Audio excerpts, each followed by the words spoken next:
Yo, yo, yo. Welcome to the North Shore 9 podcast presented by FanDuel. This is the NS9 Emergency Podcast because, folks, we officially have a trade. We've been discussing and talking about, will the Pirates trade their comp pick, right? They have pick number 34. There's been rumor that Ben Cherington, the Pittsburgh Pirates, could use this to maybe solidify the bullpen, make the trade. And, well, there's just hours until they had to do this, right? The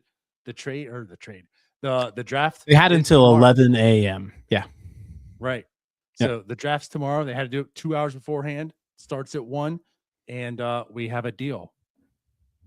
Jim, would you like to discuss and reveal the deal?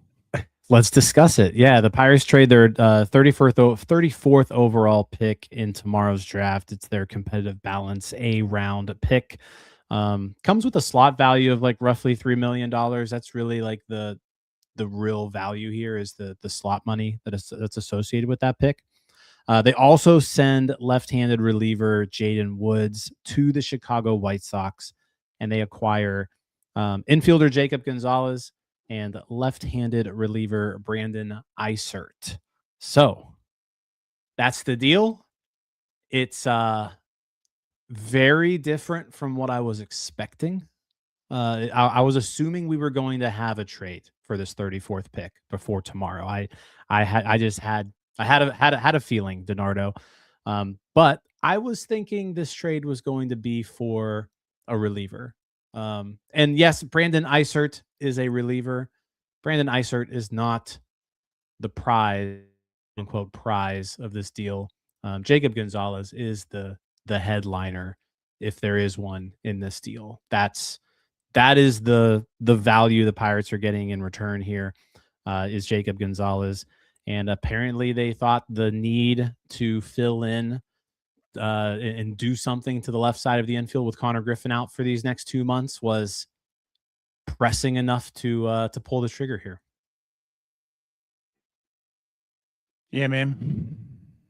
Well, those are the terms. That's what happened.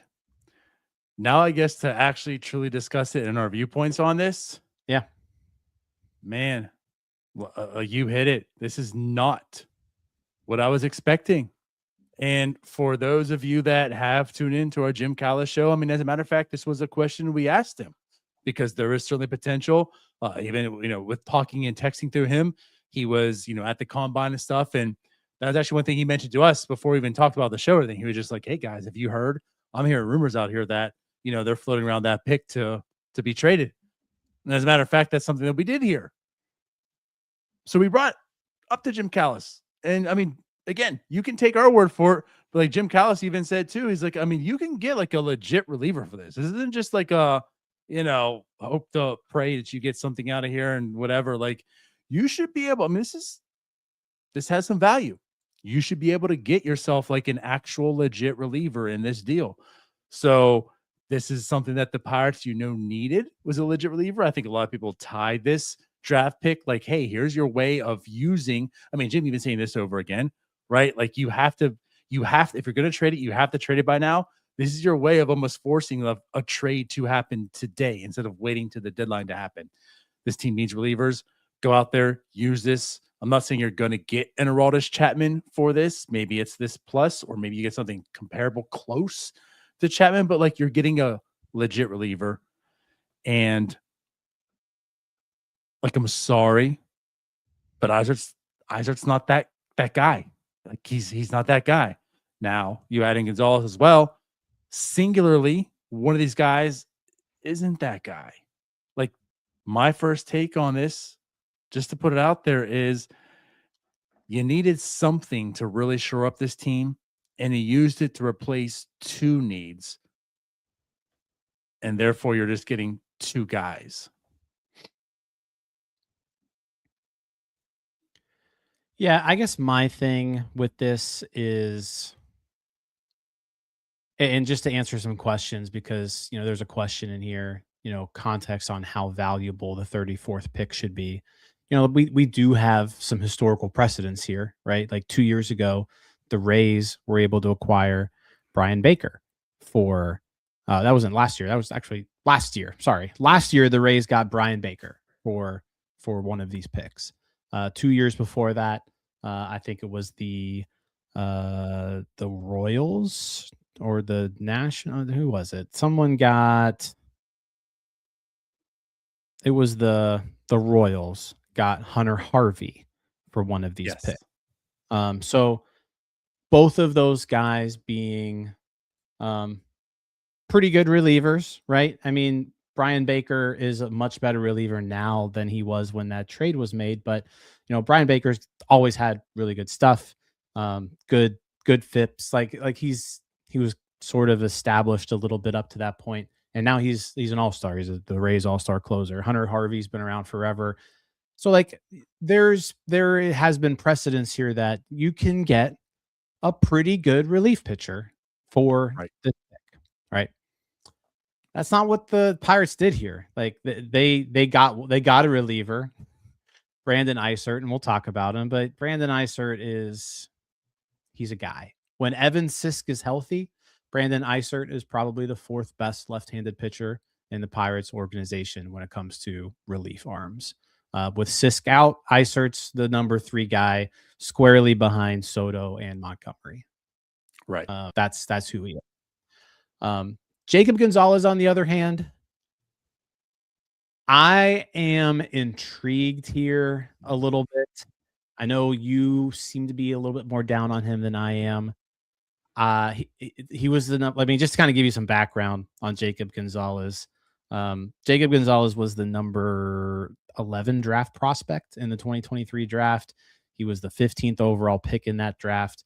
And basically, as soon as he was drafted, just nothing but underwhelming stuff from Jacob Gonzalez. He hasn't really hit much at any level. Just not what you want to see out of somebody. But he's 24 years old now, DiNardo. It's his 3rd full year of pro ball, and he's kind of had a little bit of a glow up this year in AAA. That interests me. And the fact that he can play shortstop, the fact that he can play third base, he can play second base, he can play first, like he's versatile, and he can play shortstop. It's a move like we talked about last night. Like we didn't know if this was necessarily necessary because the offense is so potent, even with a few of these guys out. But Jacob Gonzalez probably makes this team a little bit better. Because now you can essentially plug him at shortstop. You don't have to play Triolo every day. You can let him play second base a little bit if you need to. The underlying numbers that you see out of him this year in AAA are pretty sexy. And we'll get into that. But overall, DiNardo, this was just not what I expected. I thought we were going to talk about a relief pitcher that we were acquiring because that is the biggest thing that this team has. That's the biggest issue with this team is we need bullpen help. And is Brandon Eisert necessarily going to do that? Maybe a little bit. Like Brandon Eisert's probably one of the top 8 relievers on this team now, but barely. Barely. That doesn't say much, but yeah. So it's just it's surprising to me. It's surprising to me. Before we go further, I do want to shout out. Thank you, Michael.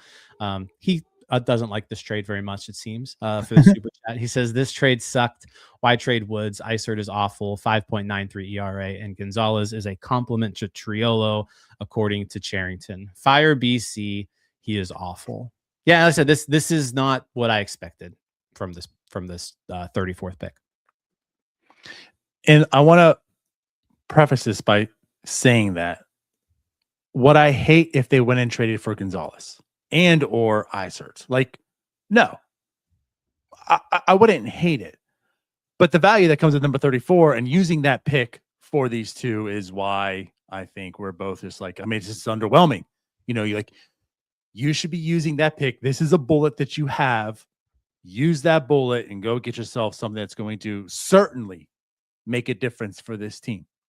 And what we're at is you use that pick to get a guy to say, hopefully they're better than Evan Sisk, and hopefully they're better than Jared Triolo. And I'm going to say, like, there's a good chance that Gonzalez is better than Jared Triolo, but there's nothing guaranteed yet. You're still kind of hoping that he's better than Jared Triolo. So you use the pick on a guy that you hope can replace and be Evan Sisk, and you hope can be Jared Triolo. That's not like a vote of confidence on like, okay, now this team is better. Now we're ready for the playoffs, right? Now we can get ourselves back in the thick of things. This is just like, okay, we had an injury with Sisk, you had an injury with Connor, and here's some guys that we can add to this mix to hopefully be able to play. But none of them is going to say, okay, you know what? There's a staple in our bullpen that's starting to stabilize. Now you can start seeing the vision. Let's prepare for the playoffs. No, this is still just like, hey, we got some guys. We still need to figure things out. Yeah, I will say this: the Pirates view Jacob Gonzalez a little bit differently than you do. Just based off of what I'm hearing, they really like the adjustments that he's made this year. They aren't hoping that solo. They are hoping that he's a plus power hitter that can play the infield for them for the next 6 years. Like that's who they got. Like they like Jacob Gonzalez quite a bit. And I'm not here to say like Jacob Gonzalez is this elite prospect by any means. Right. But like you look at the AAA stuff, right? And you look at the exit velocities, you look at the max exit velos, you look at the barrel percentages, you look at the hard hit rates. Like he's looked really good at AAA this year. He also like he pulls the ball in the air. Like he really has made a really drastic change to his profile this year from last year. So I'm willing to give Jacob Gonzalez a shot here because I think he's a different guy this year than what we've seen from Jacob Gonzalez over the last 2 years. Now, will it translate to the major league level? I don't know, but I mean, he's hit 21 home runs this year between AAA and the majors. He's had a little bit of time in the majors, and like he wasn't bad. He wasn't bad in the majors. He's holding his own. He was a league average hitter essentially, and he's just absolutely demolishing the ball in AAA at a hitters friendly park, albeit. But the data still suggests that he's made some adjustments. I mean, he's slugging .668 in AAA, OBP of .419, and again, like offensively, when he was up with the White Sox, he more than held his own. So yeah, I'm actually really intrigued to see what Jacob Gonzalez can do right away at the shortstop position, particularly against right-handed pitchers. I think you've set yourself up now because Triolo does actually hit lefties pretty good. I think you've put yourself in a place now where like shortstop's not a burden for you anymore. Like I think a Gonzalez Triolo platoon is just fine right now. And I think there is upside here with Gonzalez to get somewhat excited about.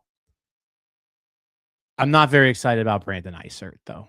I mean, I think he's he's your typical swap lefty, really good extension. He looks a lot like Bailey Falter when they acquired him, right? But worse, you know, Falter at least threw the ball like 92. This guy throws the ball 89. He gets lefties out okay, but he's been super prone to the long ball, and he cannot get right-handed hitters out whatsoever. So, yeah, that's kind of my thought process on this right now. Yeah. Well, again, like going back to the Gonzalez, again, I use Triolo because he's just coming up to the majors. I mean, I would be talking out of both sides of my mouth if I say like, well, he should be an impact right now because again, like that's our MO. Like let the guys come up. They got to develop. There's no guarantee that he's going to come up and start finding success. So again, that's what we're talking about. Like when you talk about certainty, he has been a prospect. Yeah, the minor league numbers were good this year. He's now just getting his first taste in Major League. And sure, like he is holding his own and 95 weighted runs created plus right now. He's hitting 244, 323, slugging 360. Defense is fine. It's fine, right? So like it's fine right now. But again, like he is a rookie. He's probably going to find his struggles. There's no certainty in adding him right now. So Jared Schiolo over the past, month, he's been, I mean, his OPS is like what, out of a 720, I think, over the past month.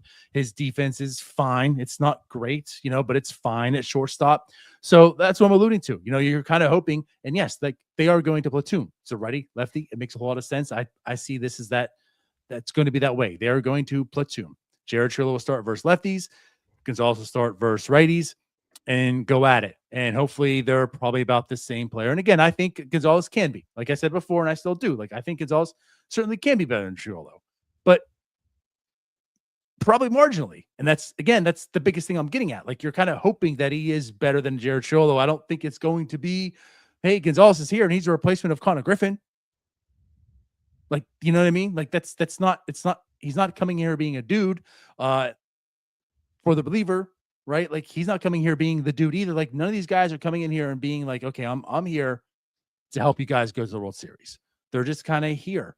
And they're probably worrying about their struggles and their development. Well, of course, Eisert's 28 years old. He's not really worrying about development, but he's not been a staple of a major league roster at any time.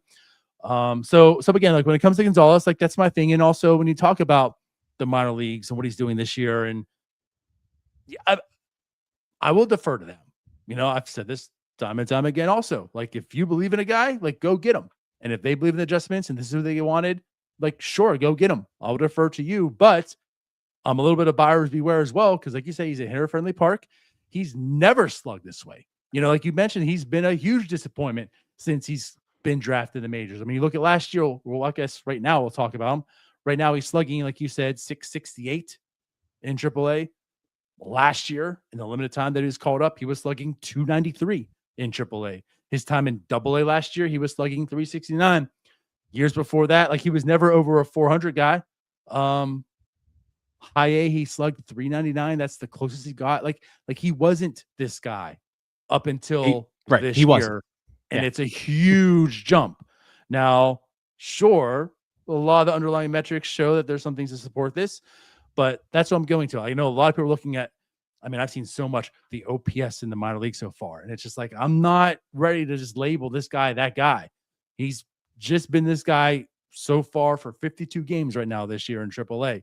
He's never been anything close to this guy. So, again, I'm just a little bit on the buyers beware of who he is at this point. And again, going back to Eisert, I mean, he is a lefty that throws 89 miles an hour. You can tell me all you want about the extension, but like he is a lefty that throws 89 miles an hour. He's a lefty that throws 89 miles an hour. That's not a guy that you bring in here to say, we need an eighth inning guy.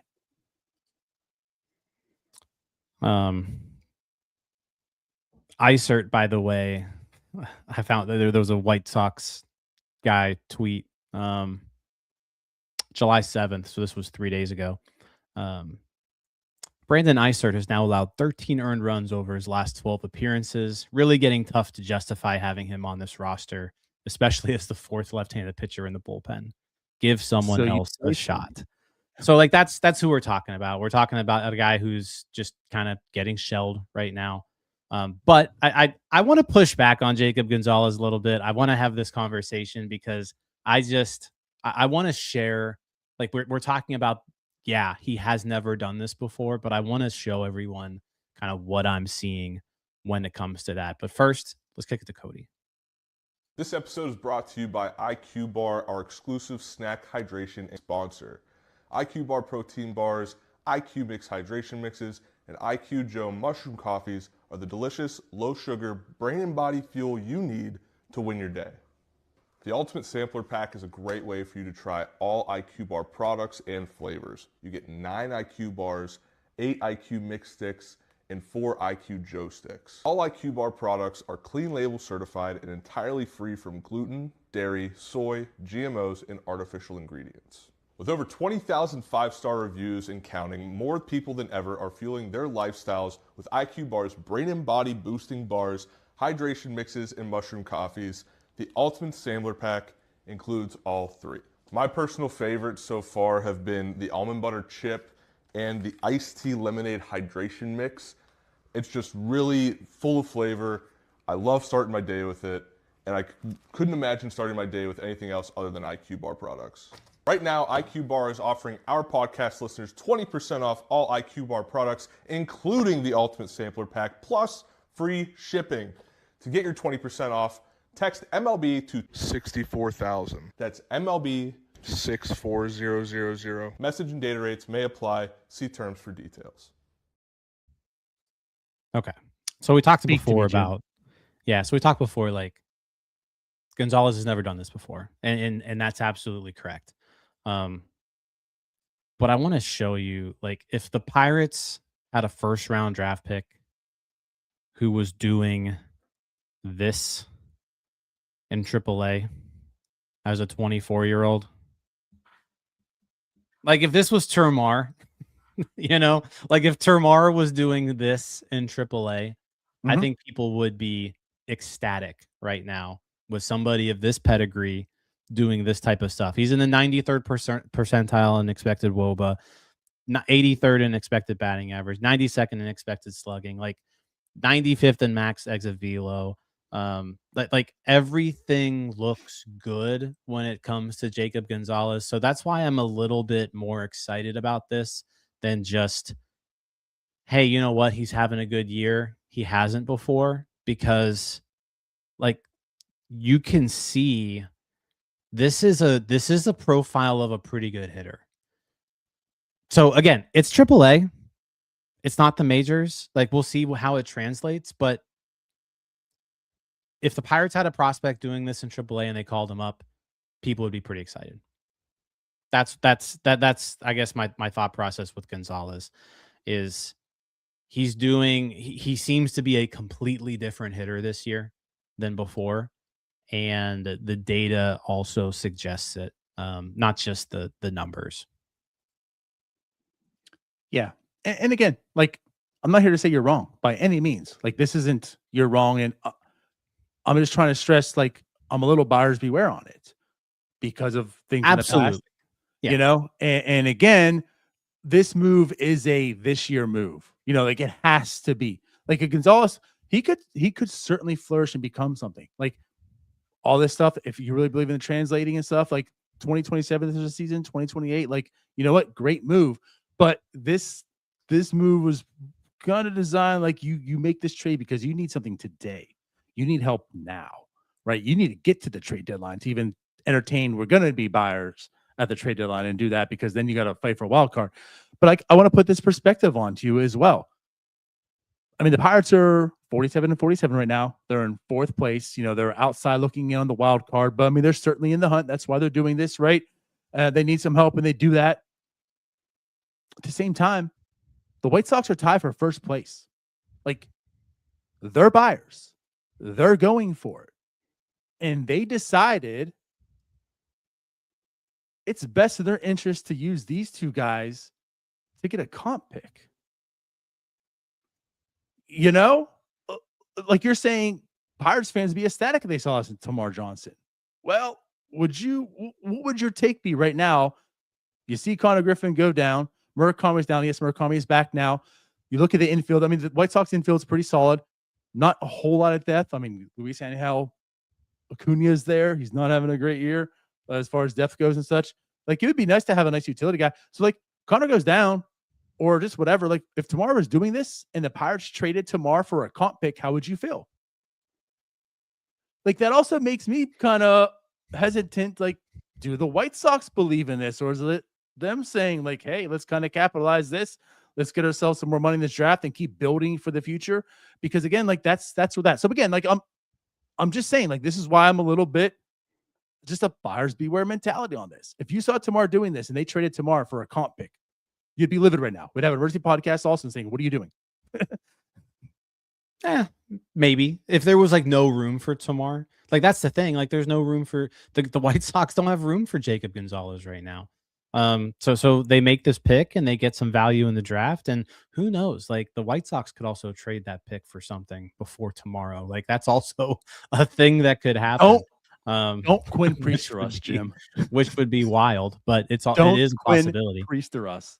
No, I see what you're saying, and I get the hesitancy because the Pirates still have a glaring need, and it's the bullpen. Like, this trade didn't really address that. It didn't, right? Like, Eisert will go into the bullpen and he'll be a guy, just like all the other guys that are in there. But like, he's not going in there to save the day by any means. Like I said, this trade, it just caught me off guard because I was fully expecting them to use this pick to address the bullpen, and they didn't. They went out there and they got a guy who they really like, who they think can be a starting infielder on this team, I think, for years to come. And I don't know. I mean, I want to see what happens. I want to see what happens. Like I said, he's going to play shortstop for now. He can play third. He can play second. Brandon Lau's a free agent after this year. Like, maybe part of this is like, hey, you know, this is our next year's third baseman or next year's second baseman, whatever. Nick Gonzalez, you know, moving him back to second. Maybe it's an interesting trade because I am very intrigued by who this 2026 version of Jacob Gonzalez is. Like, I want to watch this guy and I want to see what he's got. Now, with that being said, the bullpen still needs a lot of help, and they need to go out there and they need to get bullpen help ASAP. So again, that's why this trade caught me off guard, because it didn't address the glaring need. Shortstop was a need. Like, I think they determined, hey, we can't really stay afloat with a Triolo Gonzalez left side of the infield every single day.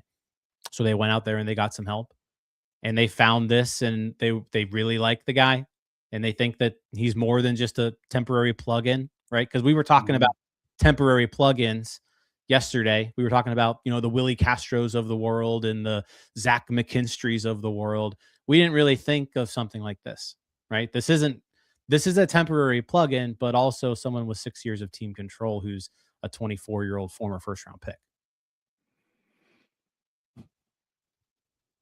Yeah. But the bullpen is still a major issue, and it hasn't been addressed. Right. That's just, again, like, this where I'm at, you know. I would not mind having Jacob Gonzalez in this system by any means. I just think the value they gave up to get him into the system was just too much. And again, like you said, I guess just more caught off guard. This was your opportunity to go ahead and get the dude, because that comp pick is going to be coveted. There's certainly value in it. And teams that are willing to give up a reliever are probably in rebuild mode. And this is a way to add a lot of money into the draft, add another pick, however they want to utilize it, right? So those teams like this could really help build their future. And so go get that guy. Go get that draft. I mean, you just saw, not that he was outstanding by any means, but, you know, Tommy Nance from the Twins just made that deal, and he's a fine reliever, you know, better than Eisert. But like, you wouldn't use that comp pick on him either. You know, you would expect something better than that. And that's not what was accomplished here. Now, of course, by all means, like, this doesn't end the trade deadline. This doesn't mean the Pirates aren't going to get better. There's still time. Just like you thought this was going to be a way that they can be forced to kick it off, be forced to go ahead and make a trade, have something today, opposed to just waiting around. They made the trade. And like I said, to me, it's two guys. No one that you feel good on, that like, okay, we're going somewhere. This is solidified as you head into the trade deadline. I'm sorry, as an all-star break, and then start slowly approaching the trade deadline. Just kind of is what it is. I'm interested in Gonzalez. You say 26. I mean, we're going to have to be. We're forced to be. But it's like, hey, I'm interested in Gonzalez like 2027, 2028, because like that does that at bat there, and like how he progresses, we'll find out. But at any rate, yeah, I'm just very underwhelmed on what Ben was able to get in return for pick number 34 in tomorrow's draft. That's just ultimately what it comes down to. Yeah, I think overall, I don't think the value was off. Like, I think getting Gonzalez here, it doesn't, like, it's not a bad trade. It's just not what I expected. It's not That's where I'm at. I really like, if you look It's at not this, truly what they need. That's what I'm at. it's if you look at this and you just forget about the bullpen issues, like I think this trade's just fine. The issue though is that there are bullpen issues and they need to be addressed. And this was something that you had that you felt you could use to address that bullpen issue, and that's where the problem is. So I don't see much in Brandon Eisert. The Pirates released a press release today too. Ben Cherington. The only thing Cherington said on Brandon Eisert, it was 1, 2, 3, 4, 5, 6, 7, 8, 9 words, and he said, "Brandon Eisert makes us even deeper in left-handed relief." End quote. That was what he had to say on Brandon Eisert. And yeah, I mean, I think Eisert's probably a little bit better than his 6 ERA shows.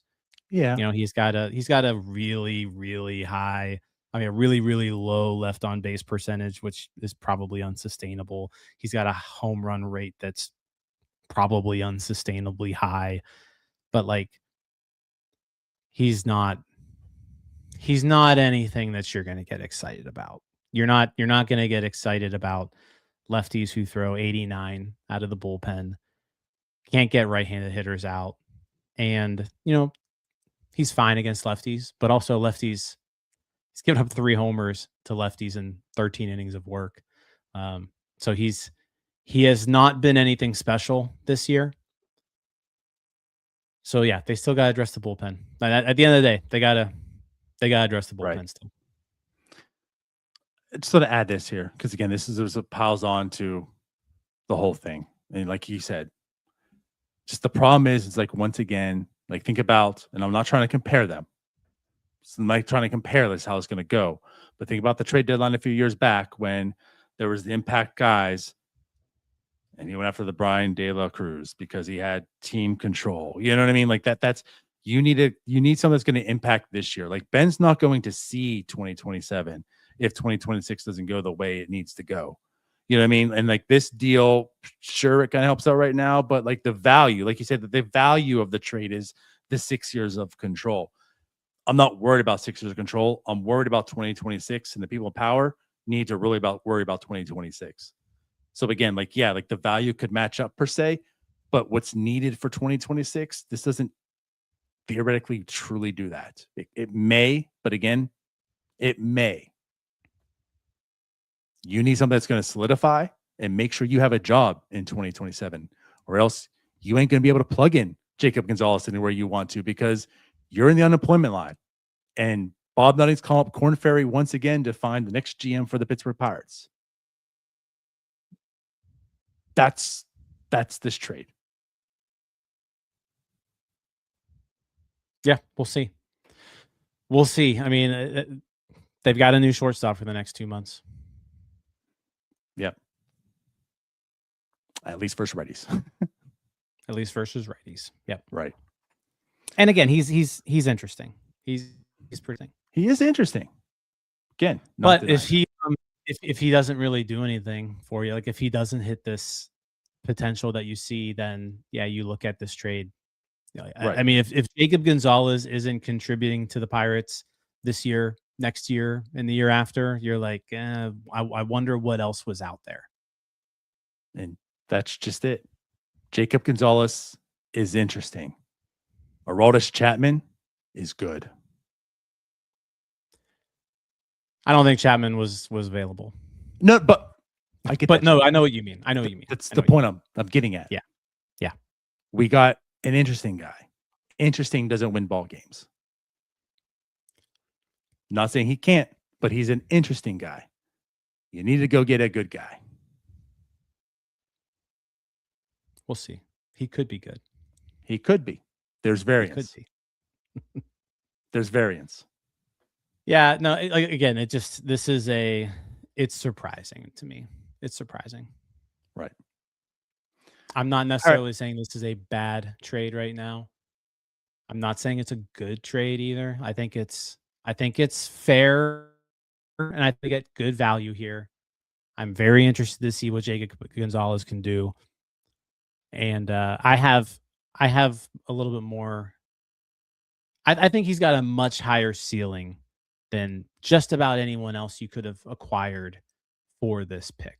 I think that's kind of why I'm at least a little intrigued here, is because I wasn't expecting a lot from this pick. Like, I was saying, go out there and get Luke Weaver. I wasn't expecting them to go out there and get Luke Weaver, right? I was expecting them to go out there and get a good major league bullpen arm. They didn't do that. But I think Jacob Gonzalez does have a higher ceiling than just about anybody else that they could have gotten. I agree. He also might have a lower floor too, but I think he's got a higher ceiling. Yeah. No, I say we mentioned it, but we never really talked about. But I mean, they did add Jaden Woods. Like, they did have to add someone to this, and like you said, like that pick might not have gotten Luke Weaver, but clearly they're willing to add something to the pick to get what they wanted. Like, it could have been that pick and something for like a Weaver and such. They did get that pick and Woods to get this package in return. So again, that's the direction that they went.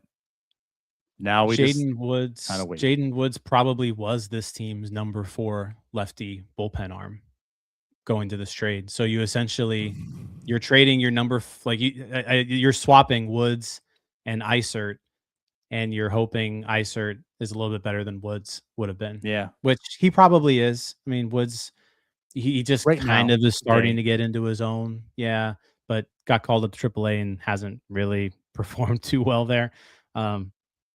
So it's a slight upgrade for their left-handed bullpen depth. That's what this is from a relief standpoint. Mm-hmm. Yeah, Jacob Gonzalez is the prize here, and I think he's got a lot of potential to be pretty good. We'll see.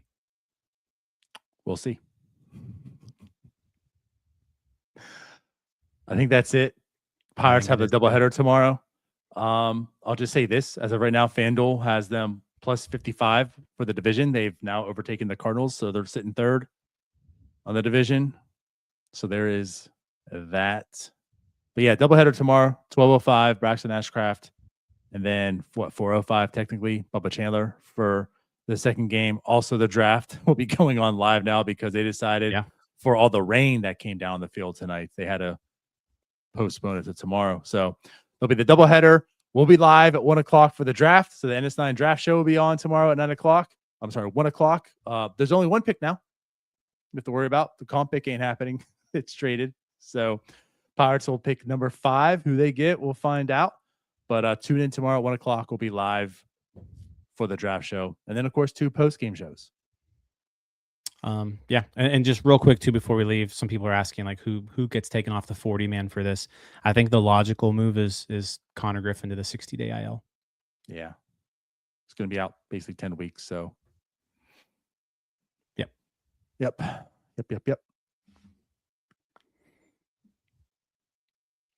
That's what I would expect. I don't think there's going to be any DFAs going on. I think Brannigan gets optioned. Gonzalez comes up. Griffin to 60-day IL. Yeah. And who knows if Eisert even joins this team, to be honest. Oh, yeah, I guess you need one more 40-man spot too, don't you? You're adding 2 people. You could DFA Cam Sanders. You might as well. Man, there's no point. Going on waivers. Yeah. Sanders and Griffin. Those are my 2. That would be my guess. Yeah. All right. Well, I guess we'll get out of here. Before we do, Michael B, once again, another $5 super. We appreciate it. He says baseball trade values Twitter account wrote that the Pirates moderately overpaid in this trade. So that means this trade sucks. I love Michael B.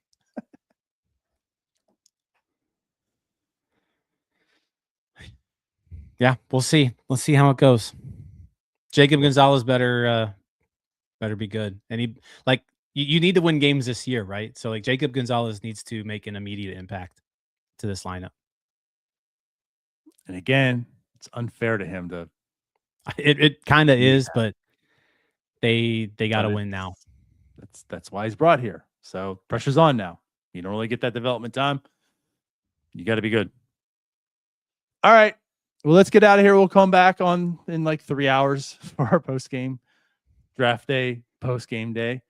So we'll see you guys later. As always, we love you all. Like, subscribe, download the app, go to the website, check it out. And we'll see you guys later. Bye-bye.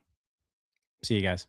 All right, that wraps up this episode of North Shore 9. Thanks so much for tuning in. Whether you're listening on the podcast or catching us on YouTube, if you enjoyed the show, please give this video a thumbs up and don't forget to hit that subscribe button if you haven't already. It really helps us grow. And if you're listening on the podcast, a quick review goes a long way in helping others find the show. Plus, be sure to tell a friend about us. There's always room for more here in the NS9 community. And for those looking to support us a little more, consider joining our Patreon, become an MVP member, and get exclusive perks while helping us continue to bring you more of the Pirates content you love. Thanks again for all your support, and let's go Bucks.